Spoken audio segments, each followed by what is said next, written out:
Yo, what is up everyone? Welcome to the Fantasy Football Prodigy channel. And in this video, I have another trade review for you guys where I go over real life trades that happen in my real life leagues.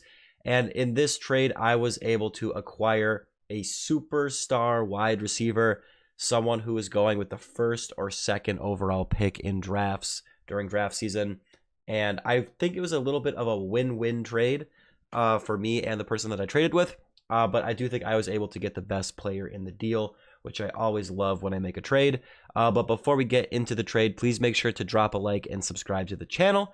And with that being said, let's get right into it. So here is the trade. I am in a 12-team non-PPR one quarterback league. We do one QB, two running backs, two wide receivers, a flex, and a tight end. We do also still have a kicker and a defense in this league. It's our oldest league, and we just have it, I guess, because of tradition. Maybe we should take out kickers and DSTs, but I digress. This is the trade that went down. A little bit of advice. This trade really came to be because my trade partner and I were texting. We didn't just send each other offers back and forth. He said, yo, you have three running backs with CMC, Kenneth Walker, and Rhamondre Stevenson being the best of that group. And then he said, I got some wide receivers that I can get rid of. You could use some wide receiver help. Let's talk. I sent him a screenshot of this trade. I'm like, what do we think about this? He said, he doesn't really want to give up Tyjae Spears, but at a certain point, he has to make a move, and he can't wait for Derrick Henry to potentially meet his downfall. So he did end up giving me Tyjae Spears. But let's start with what I got in this trade. I got Ja'Marr Chase and Tyjae Spears. Ja'Marr Chase, superstar wide receiver of the Cincinnati Bengals. In some leagues, he was going first or second overall, especially in PPR leagues during draft season. And I also got Tyjae Spears, backup running back of the Tennessee Titans. And then what did I give up for that? I gave up Rhamondre Stevenson, running back of the New England Patriots, and Jahan Dotson, wide receiver of the Washington Commanders. So I did have a little bit of need for a wide receiver, but overall, this just came down to the value that I thought I was getting. Because, with the way the league works, I'm going to be playing Rhamondre. I'm going to be playing Ja'Marr Chase. And Dotson was someone that, he was starting to make my lineup a little bit. I was playing him early on in the year. He was disappointing, but he's kind of come on a little bit. So let's kind of start by talking about Ja'Marr Chase. He had a slow start to the year, kind of coincided with Joe Burrow's slow start. The team as a whole not looking great on offense, especially Joe Burrow dealing with that calf injury. But lately, Joe Burrow has looked better, and Ja'Marr Chase since week 3 has really been balling, especially in week 5 when he had 192 and 3 touchdowns. Week 9, not his best performance for fantasy, finished with 41 yards. I do believe he dropped a touchdown in that game, but long story short, Ja'Marr Chase is one of the best receivers in the league. It's him and Justin Jefferson as sort of those young superstar receivers. There's still some veterans out there that are doing it, but Ja'Marr Chase, he has week winning ability each and every week. And I do also have Joe Burrow on my team. So Ja'Marr Chase is already one of the best receiving options in the league. But when I can then stack my quarterback, who's really, coming into his own now, he's kind of turning things around with his number one target. I love that. I love if I can get that stack in fantasy. And then I think, I got the best player in the trade here. Running back scarcity is a real thing, but I couldn't pass up the chance to get Ja'Marr Chase. And I did have him throw in Tyjae Spears just because, he had Alvin Kamara. I'm not going to be able to get Kamara in that deal. And then other than that, it was pretty much Spears or Kenneth Gainwell.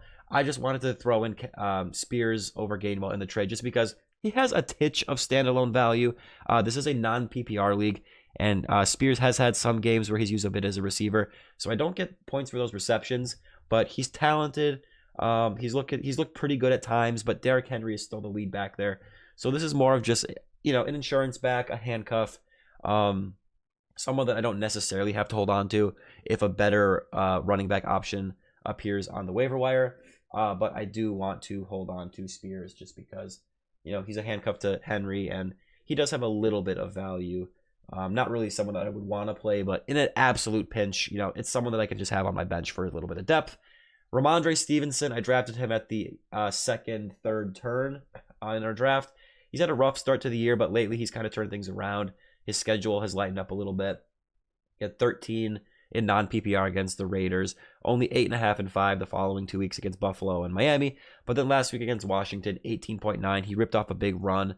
You know, I like Rhamondre. He's been a bit of a disappointment, but I think, you know, he'll be solid, but not necessarily a top running back one the rest of the way. So not someone I wanted to get rid of, but with what I got in return with Ja'Marr Chase, you know, I'm happy to make that trade. And I do like to make 2-for-1 trades. So I know I did get Spears as well thrown into the deal, but this trade is really Rhamondre Stevenson and Jahan Dotson for Ja'Marr Chase. So Rhamondre Stevenson for Ja'Marr Chase straight up is probably not going to happen unless a team is very desperate for a running back. But they really should be getting more than Rhamondre back for Ja'Marr Chase. So I didn't even make that offer. I was like, you know what? I'll put Jahan Dotson in there. He was someone who I was high on during the draft season. Looked good last year. Really had a slow start to the year. But the last couple weeks, it's been a lot better. He's seen, you know, his targets are looking really good lately. In week 7, he had 43 yards, had some good targets. But his targets actually translated to better production the last couple weeks. 108-1 in week 8 against the Eagles for 16.8 points. And then last week, in a week where I did start him due to some bye weeks and stuff, I can't remember all what happened, but I did play him, and he had 69, very nice, and a touchdown for 12.9. So someone who I think will have a better second half of the year than what we saw at the beginning, but also someone where it was a bit of a trade high. You know, I think he still will be a good player, but he's coming off of 2 great games. He had a shaky start. Not someone that I'm looking to get rid of, but someone that for what I got in return was willing to get rid of. And this is my team as it stands now. We got Joe Burrow and Ja'Marr Chase at that stack. I have Christian McCaffrey, who I did draft number 1 overall. So during draft season, you know, I was debating McCaffrey, Justin Jefferson as a Vikings fan, you know. And actually, no, I apologize. I drafted number 2 overall. So Justin Jefferson did go number 1, and then I drafted McCaffrey number 2. So I was debating CMC or Ja'Marr Chase. I went with the running back. I went with McCaffrey just because he's a freak, and this is a non-PPR league, so I kind of just lean towards the running back, but I digress. I got the Joe Burrow, Ja'Marr Chase stack. I got CMC at running back, Kenneth Walker, and then at wide receiver 2, I have Jalen Waddle. He's on bye, but he would normally be my wide receiver 2 right here. We can just kind of put him there to make this lineup look pretty. And then Drake London is now my wide receiver 3. So Waddle and London were my 1 and 2. Now they're my 2 and 3, with Ja'Marr Chase being my 1. I did lose Rhamondre Stevenson, but I still have McCaffrey and Kenneth Walker. And I think at any given week, if I still have these guys and they stay healthy, I would rather have the ability to play Ja'Marr Chase instead of Rhamondre Stevenson in the flex, even though, you know, Ja'Marr Chase isn't a flex player. I would rather just have Ja'Marr Chase over Rhamondre in a vacuum. And then other than that, you know, I got some handcuff running backs, you know, Charbonnet for my own Kenneth Walker, Elijah Mitchell for my own CMC. So even if they get hurt, I do have insurance there. And then I have Tyjae Spears in case something happens to Derrick Henry, or if they just transition to Spears, just, you know, if their season starts to get away from them. And then Justice Hill is just someone that I have. As you can see on my waivers, he's someone that I might be dropping. And then, you know, I also have Jackson Smith and Jigba just in case, you know, he's looked pretty good, but you know, he still has Metcalf and Lockett there. But we'll see what happens with that. And then at tight end, I have Taysom Hill and Cole Kmet, that combo. And then, yeah, kicker and defense, I kind of just, you know, pick up as the weeks go on. But I also believe, if I remember correctly, I looked ahead at my schedule, and I don't play this team that I traded with. We don't play each other the rest of the year. So that's one thing to look at when you're making a trade. You can use it for your advantage as well. If you're trading with someone and you trade them a player where in a future week when you play that team, if that player has a tough matchup, or even better, if they have a bye week, the player that you're giving them, that is putting you at a huge advantage, especially if you're scraping for wins and fighting for a playoff spot. That can be huge where, you know, let's say I play this team and Rhamondre has a bye week and Ja'Marr Chase is now on my team. I have Chase and he loses Rhamondre, you know, and doesn't have anyone to fill in that hole for Rhamondre or Ja'Marr Chase. Like, that is a big advantage for my team. That doesn't happen here, but just to show you an example.